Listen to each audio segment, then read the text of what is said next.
नमस्कार साथियों, जय हिंद। सबसे पहले आपको हम बताते चले कि शिक्षक बहाली के 2-3 प्रमुख बिंदु, जिसका जो मामला था सप्लीमेंट्री रिजल्ट को लेकर, वो कोर्ट में याचिका दायर की गई है। और कंप्यूटर साइंस के अभ्यर्थी जिनने अपील किया था कि पूरक परिणाम जारी होने चाहिए थे TRU-1 में, उस सारे मामलों की जानकारी आपको हम देते कि माननीय उच्च न्यायालय में जो ये मामला चल रहा है, उसको लेकर एक याचिका दायर की गई थी। तो उसके संदर्भ में एक पिटीशन फाइल हुआ था। तो जो आया है जजमेंट कि 4 सप्ताह के अंदर बीपीएससी और बिहार सरकार को जवाब देना है कि सीट खाली रहने के बावजूद भी उस पद को क्यों नहीं भरा गया।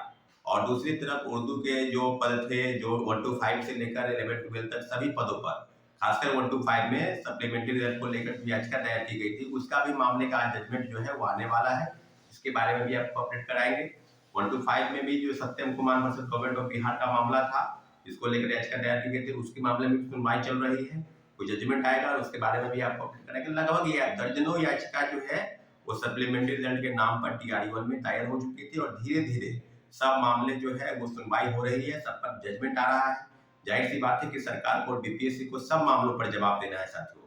अभी हम बात करेंगे कि बीपीएससी में जो जांच चल रही है, जो TRU-2 के बाद जो परीक्षाएं आगे की तरफ बढ़ी तीसरे फेज में, और लगभग 300 लोगों की गिरफ्तारी हो चुकी है। और गिरफ्तारी के संदर्भ में मैं बार बार कह रहा हूं कि जो मुख्य सरगना है वो बीपीएससी स्वयं है। बीपीएससी के जो अधिकारी और कर्मचारी है, उससे उससे जब पूछताछ होगी तो मामले की तह तक सारे जो अधिकारी है और जो बीपीएससी के पूर्व चेयरमैन अतुल प्रसाद जी की भूमिका पर निश्चित रूप से जांच होनी चाहिए थी। और सब मिलाकर अब ये बात बिल्कुल स्पष्ट रूप से सामने आ गई है कि आर्थिक अपराध इकाई ने इसी सिलसिले में आगे बढ़ते हुए प्रिंटिंग प्रेस के मालिक से पूछताछ की। अब पटना में कई जगहों पर छापेमारी की जा रही है। बीपीएससी के अध्यक्ष और सचिव और तमाम ऐसे पदाधिकारी जो तीसरे फेज की बहाली में प्रश्न पत्र मुहैया कराने को लेकर, या प्रश्न पत्र के पासवर्ड किसको किसको जानकारी थी उसको लेकर, या जो क्यूआर कोड लगने के पहले उन लोगों के पास कैसे चला गया, आदि आदि कई चीजें थी जिसको लेकर बीपीएससी के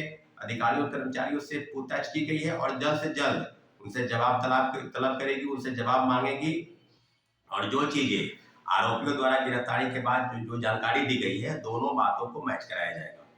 जाहिर सी बात है साथियों कि जो चीजें अब बिल्कुल पता की तरफ खुल रही है, सारे मामलों की जानकारी लेते हुए आर्थिक अपराध इकाई ने अब बातें चल रही है कि उत्तर प्रदेश के कई जगहों पर और बंगाल में यानी पश्चिम बंगाल में, कोलकाता आदि जगहों पर छापेमारी करने जा रही है। जैसा कि साथियों पता है कि उत्तर प्रदेश की चीजों पर इसलिए आपको अपडेट करा दें क्योंकि उत्तर प्रदेश के भी पेपर लीक मामले में कई सरगनाओं के हाथ होने के सबूत मिले हैं बीपीएससी को। और बीपीएससी ने इस बात को दबा दिया तो आर्थिक अपराध इकाई ने निश्चित रूप से सारे मामलों को उजागर करने में लगी है। और आपको बता दें कि लखनऊ, इलाहाबाद, कानपुर, बनारस आदि जगहों पर जो सेटिंग गेटिंग के तहत लोग अभ्यर्थी थे, उनके तहत वो परीक्षा देने बिहार में आते थे। तो सारे मामलों पर आपको सीधे सीधे अब बातचीत होगी कि क्या आगे होगा। तो अभी आर्थिक अपराध इकाई ने बीपीएससी के पूर्व चेयरमैन अतुल प्रसाद जी से भी जवाब तलब मांगा है, उनसे भी पूछताछ की गई है और उनसे जवाब मांगा गया है। और रही बात कि इसके पहले आपको याद होगा कि इसके पहले बिहार सिपाही भर्ती पेपर लीक मामले में जो राज्य के पूर्व डीजीपी है और बिहार केंद्रीय चयन पर्षद के पूर्व चेयरमैन श्री एसके सिंघल को सिर्फ पद से हटाया गया था। आपको याद होगा कि इसके पहले के 23,500 पदों पर वैकेंसी आई थी।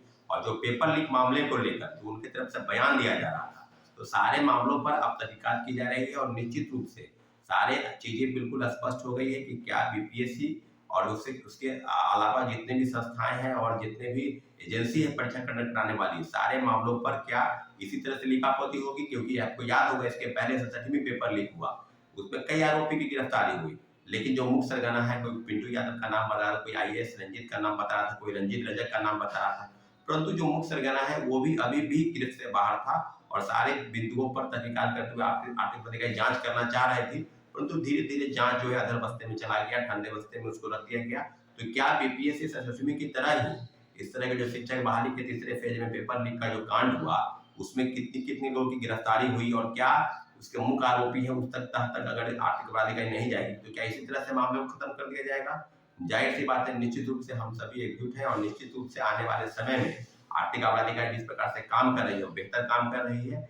आगे की जो भी रणनीति होगी बीपीएससी के कर्मचारियों और अध्यक्षों से पूछने की और उससे जवाब तलब करने की, सब मामलों को भंडाफोड़ जरूर होगा। इतना जरूर है कि आर्थिक अपराध इकाई की जो टीम है वो बेहतर काम करते हुए कई जगहों पर छापेमारी भी कर रही है। कोई 90 फीट पर एक परीक्षा केंद्र जैसा एक सेंटर बनाया गया था जहां से सेटिंग गेटिंग का खेल चल रहा था। तो सब मामलों पर आपको हम बता दें कि सप्लीमेंट्री रिजल्ट को लेकर जो अपडेट है कोर्ट का, उसकी जिक्र आपने किया है। और दूसरी तरफ इस प्रकार से आर्थिक अधिकारी की टीम काम कर रही है, बेहतर काम कर रही है। सब मामलों पर एसके सिंघल की गिरफ्तारी होनी चाहिए थी, परंतु उसे गिरफ्तार नहीं होना कहीं न कहीं बिहार सरकार की एक ढूंढ रवैया का नतीजा है कि एसके सिंघल अभी तक गिरफ्तार नहीं हुए। दूसरी तरफ बीपीएससी के पूर्व चेयरमैन से पूछताछ की जा रही है, उनकी भूमिका संदिग्ध है, क्योंकि आपके रहते हुए कई मामले, आपके रहते हुए टीआर-1 से लेकर टीआर-2 तक हूबहू जो आरोपियों का जवाब है कि जैसे प्रश्न पत्र हम लोग को तीसरे फेज के बहाली में मुहैया कराया गया था, उसी तरह से प्रथम फेज की बहाली में और द्वितीय फेज की बहाली में मुहैया किया। इसके अलावा उसने कहा है कि 64वीं से लेकर 68वीं तक सबके पेपर लीक हुआ उसी प्रकार से उसी प्रिंटिंग में छापे गए थे जो ब्लैक लिस्टेड कंपनी है। साथियों, अब कहने की जरूरत नहीं है, सारे मामलों पर से पर्दा उठ गया है, भंडाफोड़ हो चुका है। तीसरे पेज के बहाली को लेकर जिस तरह की चीजें सामने आई थी, सब मामलों पर अब स्पष्टीकरण बीपीएससी को देना है, राज्य सरकार को देना है। परंतु राज्य सरकार, महागठबंधन और अब एनडीए के जो तमाम बड़े नेता हैं या प्रवक्ता हैं, इस प्रकार से बयानबाजी कर रहे हैं, सिर्फ बयानबाजी कर रहे हैं, वो कुछ नहीं रहा है। लगातार आर्थिक अपराध इकाई की टीम जो काम कर रही है, उसी का नतीजा है। इतने बड़े पैमाने पर जो चल रहा था खेल, उसका भंडाफोड़ हुआ है साथियों। ठीक है, हमारे चैनल को आपने सब्सक्राइब नहीं किया तो प्लीज सब्सक्राइब कर दें। धन्यवाद साथियों, जय हिंद।